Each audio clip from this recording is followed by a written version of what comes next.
bwana kupenda kubishana tunapofika muda wa kushuti tunaonekana tuna akili sisi, watu wanatuamini sisi mikindani kuko. Mnacheka nini sasa? Sasa ile itakuwa ni mimi hapa. Mimi sipendi mambo yenu hayo. Alafu mimi hapa naonekana mimi mpombavu. Umeelewa? Director huyu hapa. Mimi naheshimika mimi. Kwanza wewe jana wewe umekula chakula changu mimi. Eti nimekula tu kidogo, naenda kuangalia pale msosi wote nimemalizaga. Lakini director samani. Tunapoteza muda. Script inasemaje?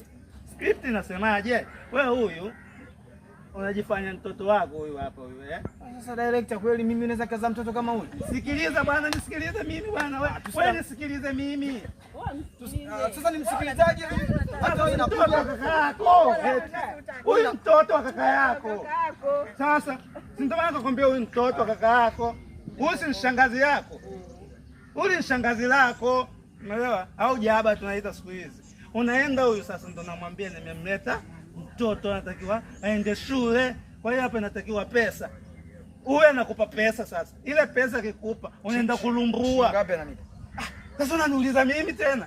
Wewe ndo unajiblandi hapa nakupa pesa unaenda kulumbua. Che. Nipe hiyo hela. Hela nikupe. Nipe hiyo hela kabisa sasa. Basi bwana acheni, hebu tokeeni hapo bwana. Mimi ninachanganya tu, bora niende mwenyewe. Sasa ni gani nyemueleweki? Ni wasanii wa mjini mimi wananikela hawa. Che. Basi bwana ngoja mimi nitoke hapa na mambo yangu.